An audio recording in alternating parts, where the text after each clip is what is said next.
Austin, you've been revisiting a game that came out in April of Yes. 2020. Yes. What is it? Tell me about this game. I finally jumped into Gears Tactics, and I've been wanting to play it since it came out, but obviously last year was full of craziness and other games that were taking up my time, and I don't know why I didn't jump into this, and I have been loving it.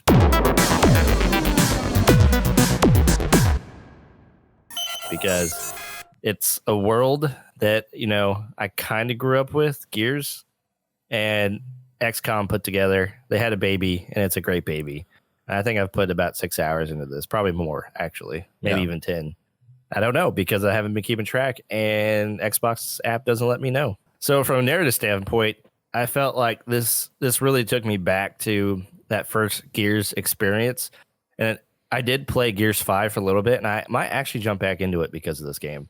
But I just felt like with the new character and everything happening in the world, I was a little like out of place or like out of time because it's been so long since I actually played a Gears game.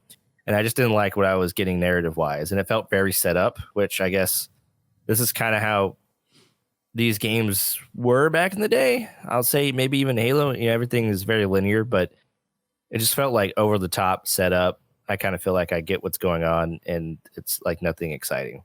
Yeah. But then jumping into this, you start out with a cutscene, you start in this bunker, you're hunkered down, you're ready for them to, glass the planet basically and kill all the grubs on the top. And all of a sudden you get a call, like some guy comes in, big, burly, old dude, old warhead guy. And he's like, hey, you're going to want to get that phone call. And the guy's like, what?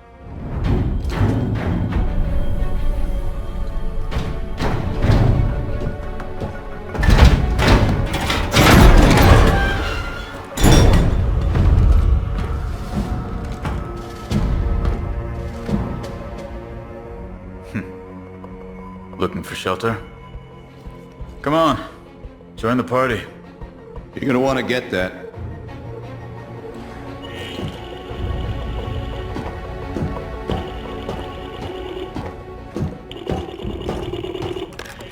Diaz. Special order, Sergeant. Proceed immediately to General Beckett's office at CIC to retrieve a classified document. Acknowledge. No, you've got the wrong gear. I just run the motor pool. You have your orders. Control out.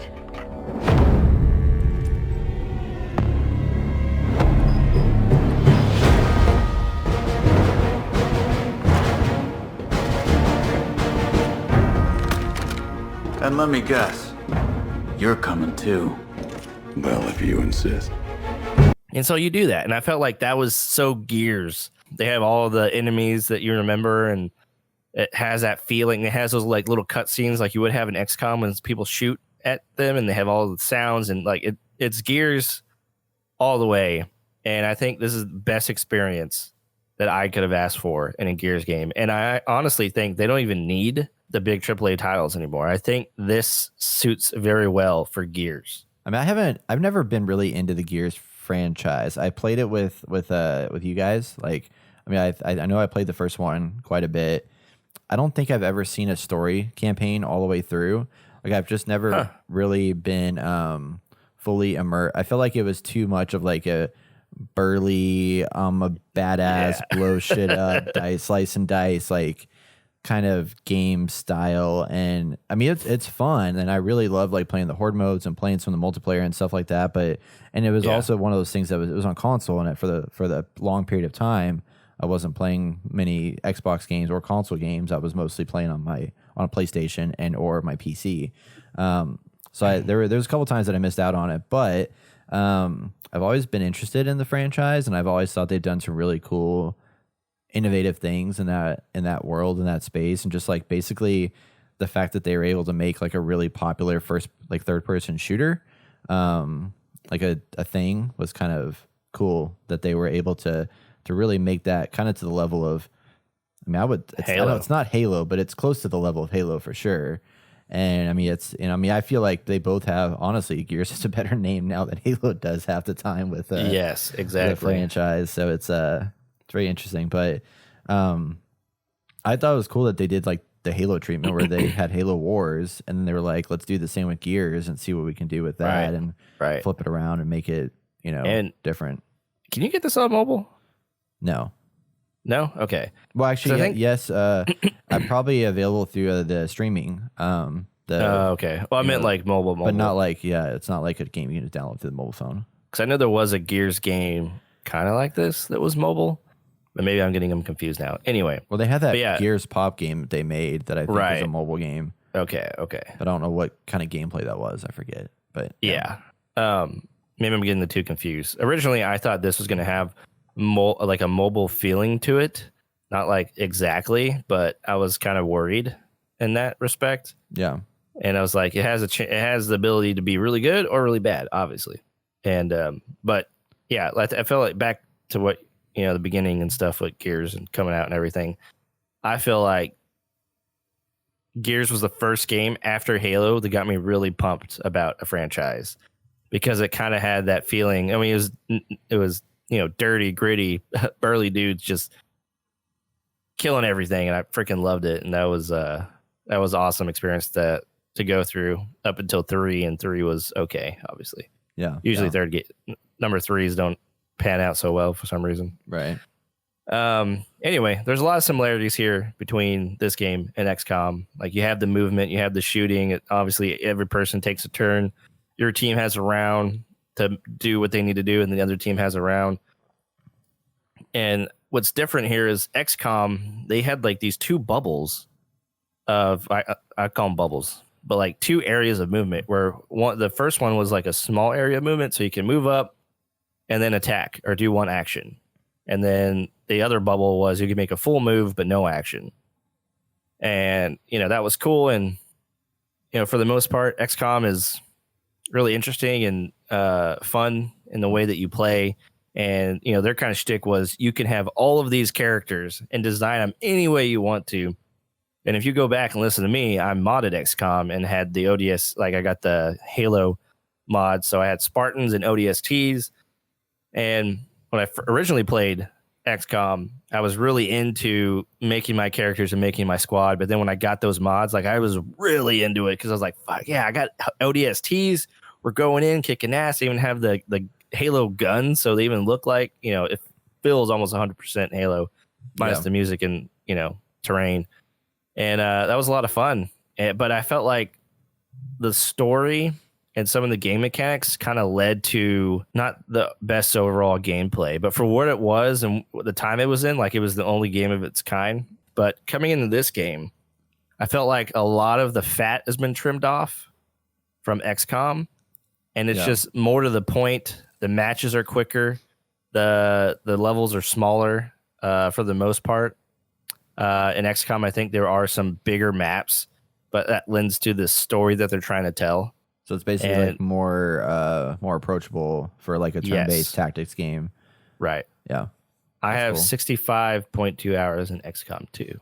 Oh, damn. I didn't know you had that many yet. Oh, yeah. I You played were that into that campaign. game. Yeah. Oh, dude, I love it. I love it because it's got that kind of like a StarCraft feeling, more focused, and that's what I like about it. Yeah. And so same thing here. I mean, you get that Gears feeling, and it's really awesome.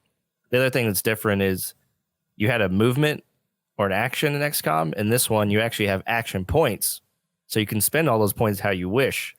So you can move Per character, or is it like per character? Okay. Yeah, per character. So it's usually 3, and some characters have abilities to give extra action points to somebody.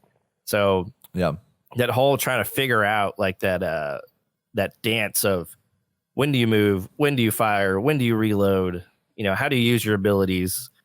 I just played one where I started off with 2 people. They went in to rescue 2 people, and during that rescue there was a bunch of guys trying to kill you. So I'm doing the dance of how am I going to keep these guys alive. And in this game, they actually do have the Overwatch feature that XCOM has. So I would have points where guys were overwatching me. If I just stay here, the next turn, they're going to come up and, get in a better position after their Overwatch. So I took that ability. I just took the chance of they're not going to kill you, and hopefully I can revive you. And that mission it was a side mission, and it took an hour, like probably even longer.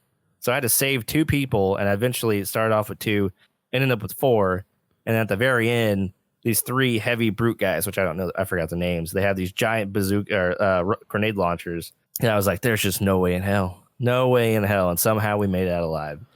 And it's missions like that that keep you on the edge of your seat. And they're not all like that. That was the first mission of its kind where I was like, I'm going to lose somebody today. Because for the most part, I feel like I can figure out a way to keep everybody alive and use abilities to my advantage.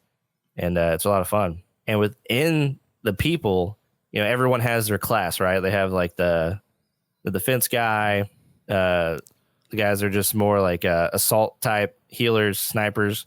They have, because in XCOM, you know, there's like that skilled tier that comes down. So as they level up, you can decide if you want to go this left side or the right side. And they have like different perks and abilities. Well, this one, they actually have a skill tree for each class. So you can decide if you want to go left or right. But within that, you can go up or down. And I was like, dude, that is freaking amazing. Yeah, so you can make someone specifically for healing or someone specifically for defense or someone specifically for just, you know, support or have a combination of all of them. And I was like, dude, this is really, really good. Yeah, looking at the website, it looks like they have support, Vanguard, Heavy, Jack, Scout, and Sniper. What is Jack? Is that I think they're shotgun based. Okay. Yeah, and then within that, then there's 4 different like subclasses. Basically, I guess you can go branch out to. Yeah, they all have. That's interesting. So, do you find yourself like having like one of each? Like, how many people can you have at max in your team? And do you always have the same amount of people that are going out on the battlefield with you, or does it vary based on like what the story is of that? You know. So sometimes it's only 2.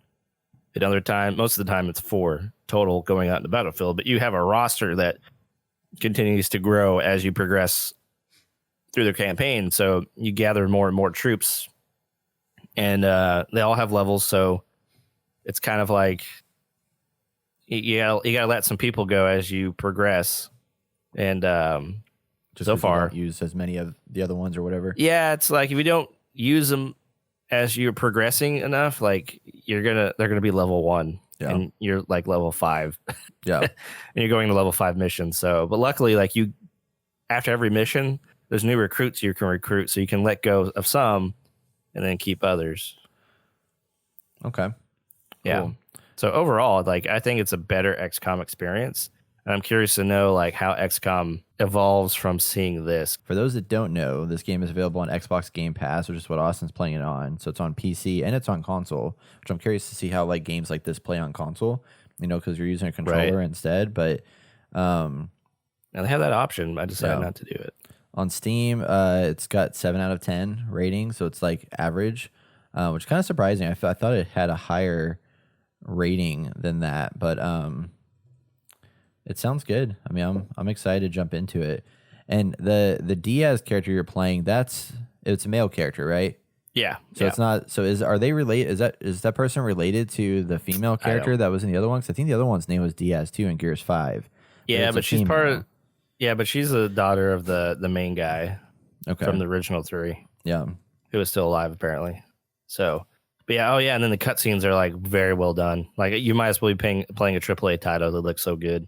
Well voice acted, like it's awesome, a AAA title technically. That's true.